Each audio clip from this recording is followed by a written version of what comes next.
Hello, everybody, and hello, Mickey Shepherd. I see you're already online. Jeremy Baker here on this Thursday, a thrilling Thursday. Hope you had a wonderful day today. Warmer than average temperatures continue, and it doesn't look like it's going to go away anytime soon. And of course, if you want to say a joke or ask any questions or just tell me what you did today, feel free. I'll be following along on Facebook as always. Alrighty. Live look around town. Yes, it is a quiet night out there. Oh, no planes coming in or taking off at the airport. I always like seeing that. We had that 2 nights in a row. Not tonight. By the way, Bill Taylor is off for the rest of the week, so I'll be here working for Bill tomorrow night too. A quiet night across all of our cameras, Calaveras Lake, Morgan's Wonderland Camp, and Skycam. We've got the sniffles. It could be those molds. They're on the light side. The only allergen we're looking at right now. The count is 210, so not too high for that. The most up-to-date weather. You got that right because it's live. Glad you're watching, Mickey. All right, and our aquifer, it's going down another tenth of a foot rather, to 626.2, which makes it 39.5 feet below average. We still are in stage 3 for those water restrictions for saws, and of course the aquifer's in stage 4. But most of us are concerned about stage 3. We need that rainfall not coming, well, at least through the weekend now, unfortunately. How about that aurora borealis? Yes, it is still there. However, we're on Thursday, and it's rated by the strength of the magnetic storm coming off of the sun. Yesterday it was severe, which is very strong. Today it dropped to strong. So if you go outside, you can see it most likely with your phone. Look toward the horizon to try to see the aurora borealis tonight. And you can see on the map here, obviously the further you are to the north in the U.S., the better chance to see it.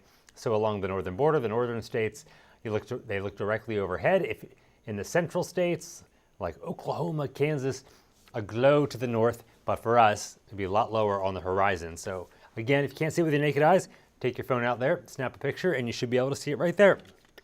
Hello, Marcy Mahoney. How are you doing tonight? It's Roxy. Roxy, did you get my email or my text message? Will we have a white Christmas? Not quite there on the 14th day yet, and if I was a betting man, I would have to say no. So no white Christmas here. You have to go somewhere else. I'll see if I can bring some back from New York and Philly. Flying out on the 17th of December, flying back on Christmas Day. So if it snows there, I'll try to bring some back for you, Roxy. David just sent a joke. I just spent $300 on a limo and learned it doesn't come with a driver. I can't believe I have nothing to show for it. Nice. You got a nice, I like that one. For a minute, I'm like, chauffeur. I like that one, chauffeur. Mickey, do you like that one? All right, here are the current temperatures. Clear skies out there. Stinson and San Antonio both 73. It's a little breezy out there. South-southeast winds are at 15 miles per hour. Some higher gusts too. And the dew point's up at 60. It's getting close to the air temperature, so that humidity is higher. Tells us how much moisture is in the atmosphere, 64%. So you definitely feel it as you step outside with the unseasonable warmth. Yeah, it looks like Bernie got the temperature sensor fixed. Thermometer's all right, 68 degrees. 64 Rock Springs Junction at 69, Floresville 73, New Braunfels, San Marcos, Seguin all 72, Gonzales 71, and the warm spot is Pearsall and Cotulla, both are 75. Del Rio pretty close though at 74. All right, radar is dry, high pressure's here, and we have no cloud cover, and that means no rainfall, of course. And the water vapor showing where the dry air is, where the orange is, and you can see the main storm track is to the north. High pressure comes in, it forces the jet stream to the north. If the high comes from the south. If it comes from the north, it forces the jet stream down to the south. In this case, it's to the north of us. The jet stream is the main storm, the track that storms follow, and it's to the north of us. And you can see in the first few frames of that water vapor, kind of bubbles up, goes to the north over Texas, keeping the storms to our north. Raise the roof. Ooh, Lynn, oh, thank you, Lynn. Oops, I just messed up my microphone cord.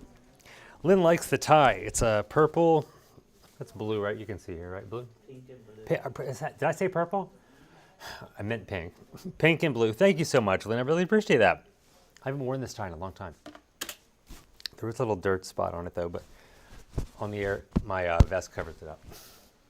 But now you know. Okay, anyway, here's the drought report. Here we were in mid-September. Exceptional drought conditions just south of Hondo and southwest of Bexar County. I don't know why I told you my tie was dirty. Anyway, that was 2 months ago. We had some improvement there. However, we saw another area of drought develop to the east. And unfortunately, it looks like this is out today. So all the data is gathered on Tuesdays. It's put out in the map on Thursdays.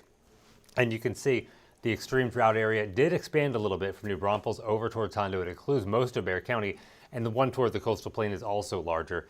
And it looks like we have more moderate and severe drought outside of that. So unfortunately, the drought is getting worse. So hopefully the rain chances really do verify. It looks like it's not going to happen until the middle of next week now, though. So fingers crossed. We need some help, Mother Nature. All right, here's the futurecast. Starting out at 7 a.m. tomorrow, notice we do have some clouds showing up here. That's an indication that the low-level moisture is going to be enough to create some patchy fog across part of our area. If you don't have fog, though, not a bad start to the day. Mostly clear. It'll be a little humid. Temperatures in the upper 50s and the low 60s to start out the day.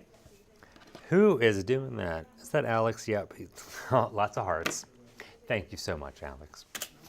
All right, and the rest of the day, you can see a lot of sunshine. The clouds dissipate, and we're left with blue skies and high temperatures, mostly in the lower and middle 80s tomorrow. Well above average, about 10 degrees or so. So it's going to be a warm day.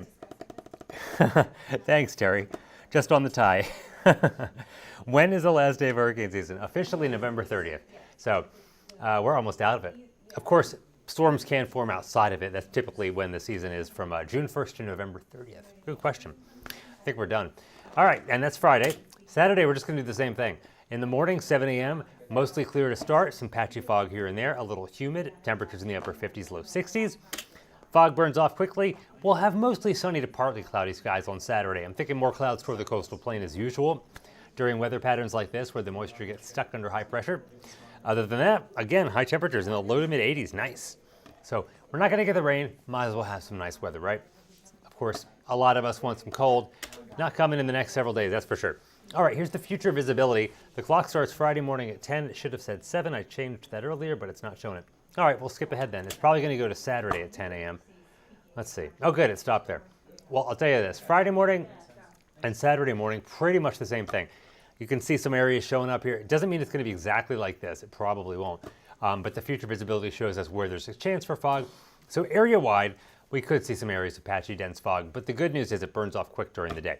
So if you're afraid of that, just wait a little bit. Is it going to be a dry December month, Jacob? I don't think so. Hopefully not. You know, we've had a pretty dry pattern for a long time. At this point, it's looking like it's going to be about average, but of course it's pretty far out. But hopefully we get some precipitation in here and change this kind of pattern. This is showing high pressure over Texas. I was talking about the jet stream bubbling up, and that's what it's doing right there. It's going up to the north, keeping high pressure here, storms away. But you'll see, as we head into the weekend and the first part of next week, that upper level low off of California, that gets closer Sunday. Doesn't really make its way in here until we get to Tuesday and Wednesday. That's the best chance for storm activity. Really Tuesday, Wednesday to Thursday. That system moves out. We get a little break, and then comes another one for Saturday into Sunday of next weekend. So the last weekend before Thanksgiving, another chance at storm activity. So hopefully we get the rainfall then too, and beyond for December, Jacob. All right, here's your forecast for tomorrow. Starting out with early morning fog, again, patchy, so not everyone's going to get some fog. Otherwise, a lot of sunshine tomorrow. We'll go up to 77 by noon and 83 your daytime high. Great day to have your lunch outside, put the windows down, whatever you may be doing. Jacob said, shout out, Harlandale bus, 76, 70, 60. Shout out to all you guys. And Mickey, why did the bike fall over? It was too tired. You guys hear that? Why did the bike fall over? It was too tired. We got a oh and a nice. Mixed reviews on that one. I like that one because I like dad jokes or Mickey jokes. All right, so here's your 14-day forecast. We have the fog on there for your Friday. It looks very scary just in the morning and just patchy. Saturday and Sunday, same thing with the fog, but mostly sunny in the afternoon, partly cloudy, high of 84. Same thing Monday with a high of 83.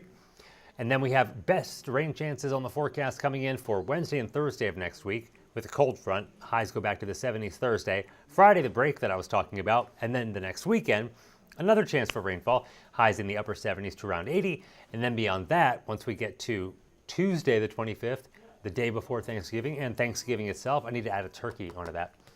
We'll have mostly sunny skies and highs back in the 70s.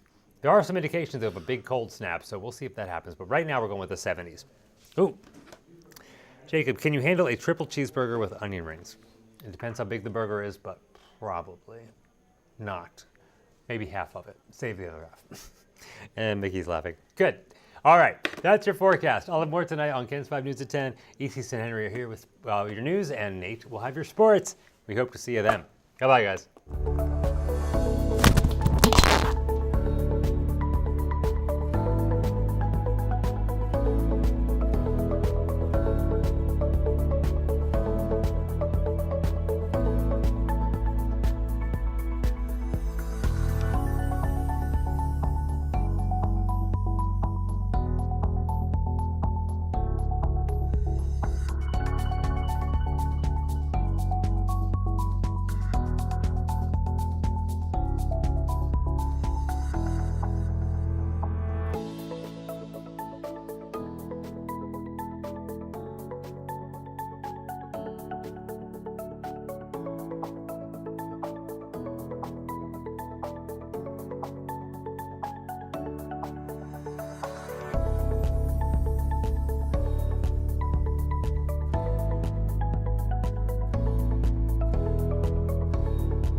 bye.